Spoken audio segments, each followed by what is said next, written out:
Наконец-то это свершилось! Это Loft Project. Этот проект о том, как создать стиль лофт в однокомнатной квартире. И это уже 11-й выпуск. Предыдущей серии ты сможешь посмотреть, кликнув по этой подсказке сверху. На этот раз я решилась и взялась за кухню. Так много идей в одном видео не было никогда. Мы перекрасим стены, задекорируем их, преобразим кухонный гарнитур, перекрасим фартук и поставим новую мебель. Я уже очень давно слежу за инстаграм-аккаунтом Loft Design. Для меня это источник вдохновения и пример того, как должна выглядеть мебель в стиле лофт. Вы только посмотрите на эти фотографии, вам уже интересно, что заказала я. В этом выпуске их мебель станет вишенкой на торте. Вы просто обязаны заглянуть на их страничку, если вы любитель лофта, хорошего вкуса, и вы так же, как и я, просто пищите от таких фотографий. Хочу сказать сразу, что я не профессионал, я не строитель, я не дизайнер, я просто делаю то, что мне нравится, и делаю из старых вещей конфетку. И, кстати, хочу напомнить, что у меня есть второй канал Айслу Нуртаева, и там уже вышло новое видео с моими покупочками из Алиэкспресс. Сейчас как раз лето, там много классных платьишек, поэтому заходите, ссылку я оставила в описании под видео. Ну что ж, вас ждет грандиозный выпуск, поехали!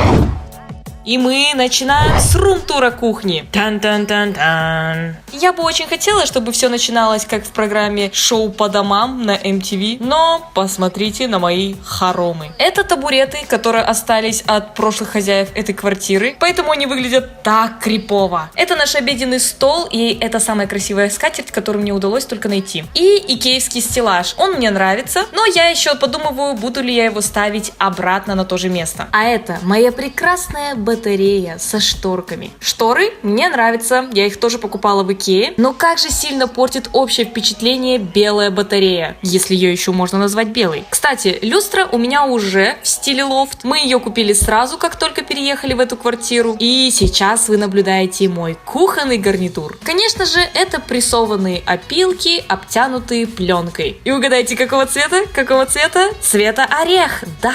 И не могу отметить свой фартук, он белый. Все было бы хорошо, но есть две ставки вот с таким вот яблочком и зеленым виноградиком. Зачем? За что? Поэтому вот так выглядит второй угол этой комнаты. И всеми давно знакомая надпись «IT». Ну что ж, ребята, в этой комнате мы еще не были, мы находимся в кухне. И как вы можете заметить, здесь предстоит просто огромное количество работы. Поэтому добро пожаловать в этот оранжевый кошмар. В конце видео я вернусь на то же самое место, и мне уже не терпится начать.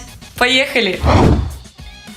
Ну вот и все, надеюсь, вы запомнили, какая кухня была до. Пора убирать все вещи, чтобы они не мешались. Я зову своих помощников, Мунтая и нашего друга Ваню. Спасибо, Ваня, тебе за помощь. Как сказали подписчики, круто, можно спать и есть, не выходя из комнаты. Здесь появилось эхо. Сейчас самое время избавиться от обоев. Это, наверное, самая крупная и кропотливая работа здесь. Пора приступать. Для начала снимите все розетки и выключатели. Для удобства возьмите шпатель и подденьте обои. И да, у меня отходит все одним листом. Я предполагала, что я сейчас буду мучиться, отдирать каждый кусочек, но такое ощущение, будто эти обои приклеены на клей ПВА. Поэтому, пожалуй, это была самая легкая часть работы в этом ремонте. Ну круто же, да? Можно сохранить эти обои и потом в дальнейшем их снова поклеить. И да, я распрощалась с буквами IT, увы и ах, но мне они уже наскучили. Красота требует жертв. И теперь нам нужно загрунтовать стены, и перед тем, как это делать, необходимо проклеить малярным скотчем все плинтуса. Так как мы хотим делать декоративную штукатурку на стенах, мы взяли специальную грунтовку Бетон Контакт. По описанию она похожа на обычную грунтовку, в которой насыпали песок. И для такого дела я взяла валик с длинным ворсом. Тут я пытаюсь его вставить, и как видите, я это очень грациозно делаю. Ая! Налейте немного грунтовки в ванночку и приступаем. Кстати, при покраске она очень сильно осыпается, и такое ощущение, что вас засыпало снегом. А тут сразу видно, кто работает лучше, а кто халявит. Присмотритесь, такое ощущение, что на поверхности песок. Вот и настал следующий день, все уже подсохло, она такая шершавая. Сейчас мы будем класть декоративную штукатурку.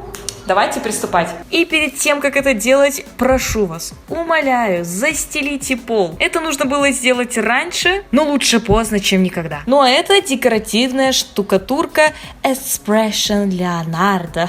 В общем, декоративная штукатурка, похожая на сметанку. И ее у меня здесь 25 килограмм. Возьмите пластиковый шпатель, загребите немного сметанки и сначала гладко распределите по поверхности, добейтесь ровного слоя, а затем легкими прикосновениями пройдитесь по поверхности. Таким образом вы оставите небольшой рельеф. Глубину рельефа вы контролируете нажатием. Я хочу, чтобы он не был сильно активным, поэтому такой вариант мне очень нравится. Дождитесь полного высыхания, должно пройти 24 часа и можно красить. Я хочу белые стены, но если взять чисто белую краску и покрасить ею стены, вы получите больничный вид стен. Поэтому для покраски стен я взяла эмаль белого и бежевого цвета. Если вы колируете краску, то нужно колеровать все сразу, так как потом вы можете не попасть в оттенок. Поэтому я залила все в ведро и добавила немного бежевого цвета. Только не переборщите, добавляйте по чуть-чуть. И те люди, которые будут находиться в комнате, даже не догадаются о том,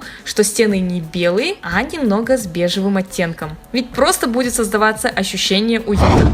Мы закончили декорировать стены, они должны просохнуть 24 часа. Ну а пока мы приступим к кухонному гарнитуру. Ура! Я думаю, что эта тема близка для многих, потому что у большинства такая кухня, обтянутая пленкой, и вы хотите ее обновить. Это достаточно кропотливая работа, но, думаю, мы справимся. Поехали! Я надела эти штанишки, потому что я запачкала свои джинсики. Итак, откручиваем все ручки, все до единой, и снимаем дверцы с петель. Не забываем про стекла, если такие имеются. На них просто отвратительная вот эта вот квадратная шашка. Зачем она, непонятно. Я заказала такое же стекло, только абсолютно матовое. Как вы видите, кое-где у меня уже отходит пленка, как раз в том месте, где кипел чайник. И она снялась просто цельным куском. Это, конечно, кайф, но не везде бывает все так легко. В таких случаях вы можете взять пергаментную бумагу и, начиная с боков, прогладьте горячим утюгом. Пару секунд будет достаточно. Поддеваем канцелярским ножом, и она достаточно хорошо отходит. Конечно, не без труда, не везде будет все так легко, как в первый раз. Но таким макаром мы сняли пленку со всех дверей. Вот что у нас получилось. Выглядит очень аккуратненько и мне даже нравится. Ну а боковушки кухонного гарнитура я не смогла снять пленку, поэтому эту поверхность я прошкурила наждачкой, обезжирила растворителем или white спиритом, и можно приступать к покраске. К выбору краски нужно подойти очень внимательно, так как кухонная поверхность подвергается различным тепловым воздействиям, механическим, поэтому я взяла акрилатную краску. Также отлично подойдет акриловая эмаль, которой мы красили стены, так как при засыхании они создают что-то типа пленку на поверхности, поэтому этот кухонный гарнитур можно будет мыть и не переживать. Сначала все дверки нужно загрунтовать. Вы можете воспользоваться универсальной грунтовкой, но вот, к примеру, эту акрилатную краску можно смешать с водой в соотношении 70/30, 70% воды, 30 краски, и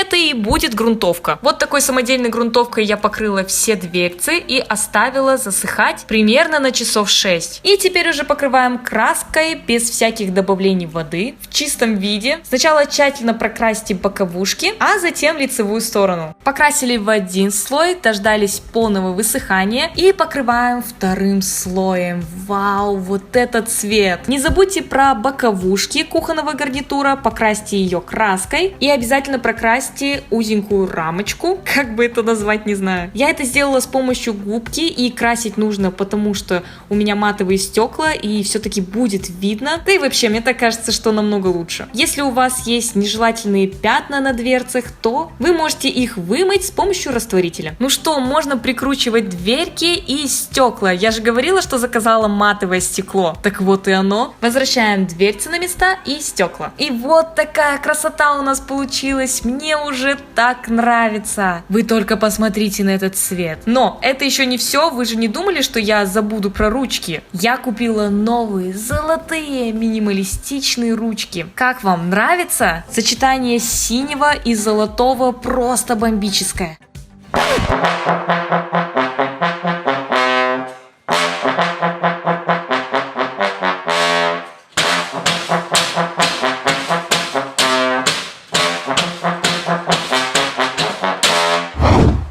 Я очень долго думала думала над тем, какой же стол выбрать. Помимо стильного инстаграма, у Loft Design есть очень удобный и не менее красивый сайт. И там я нашла его, слэб моей мечты. Для тех, кто не знает, слэб — это продольный спил крупных деревьев с натуральным живым краем. Смотрится невероятно красиво, согласитесь. Я еще 3 часа выбирала лицевую сторону, но я просто не устояла от этих трещин, залитых эпоксидкой. Все это подчеркивает натуральность и структуру дерева. Короче, вы поняли, в каком я восторге. Отдельно к слэбу можно подобрать подстолье. У Loft Design просто огромный выбор ножек различных форм. И как вы заметили, тут собраны самые трендовые модели. Я выбрала минималистичный, классический, брутальный вариант. В комплекте идут шурупы, на которые прикручивается подстолье. Кстати, размеры слэба 120 на 90 сантиметров. Самое то для моей кухоньки. Ну и какая же обеденная зона без стульев? Я подумала заказать вот такие стульчики разных цветов. На желтый я сразу глаз положила. Прозрачный тоже супер тренд. Потом я увидела стулья Толикс,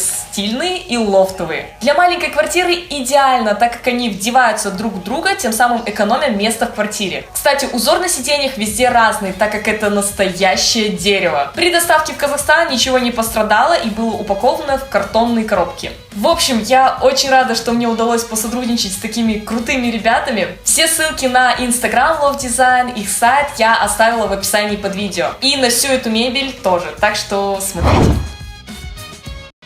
Сейчас будет шок-контент, мы будем красить плитку. До меня дошла такая мысля, что бы не покрасить фартук. Я уверена, что у многих есть такая проблема страшных фартуков. Для этого необходимо обезжирить поверхность с помощью растворителя. Затем ее нужно загрунтовать. Вот здесь нужно быть повнимательнее, потому что грунтовка — это залог успеха. У меня водоразбавляемая адгезионная грунтовка. Она как раз для таких поверхностей, которые нуждаются в прочной адгезии. Иными словами, сцеплений. Она подходит для стекла, пластика и кафеля. Наш вариант — берем. Грунтовку я нанесла в один слой строительной кистью. Дождитесь примерно часов 6 до полного засыхания и можно красить. Я красила той же самой акриловой эмалью, которой красила стены. С тем же самым оттенком, чтобы стены сочетались с кафелем. Прощай, зеленый страшный цвет. Сделайте шаблон на плотной бумаге и желательно проклейте скотчем с 2 сторон всю поверхность. Весь фартук был выполнен акриловой эмалью. Все рисунки, абсолютно все, так как эта краска моется, напомню. И, кстати, я уже озвучиваю спустя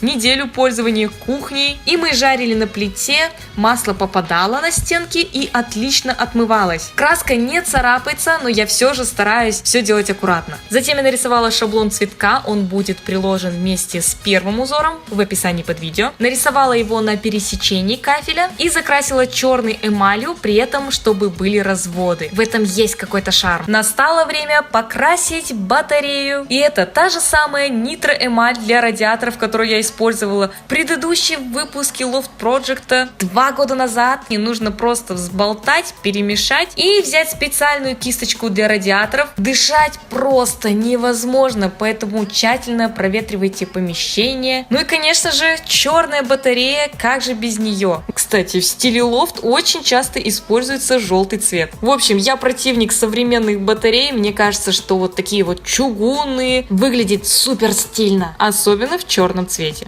Я купила золотую гардину, вы только посмотрите на нее. Она прекрасна. И мой маникюр тоже прекрасен. Монтаж все отличненько установил, все прикрутил. Теперь она сочетается с ручками на кухонном гарнитуре. Я постирала шторки, отгладила их и вуаля! Наша кухня готова!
ребята, мы снова здесь, как я и обещала. Для меня это грандиозные перемены, и теперь в этом доме я чувствую себя гораздо комфортнее. И да, на самом деле здесь еще очень много работы, и у меня еще очень много идей, что здесь еще можно сделать. Поэтому ждите вторую часть кухни. Если ты хочешь, чтобы этот проект жил, развивался и продолжался дальше, то поставь лайк под этим видео и напиши комментарий. Это действительно очень важно. Надеюсь, вы оценили наш труд и обязательно заглядывайте к Love Design.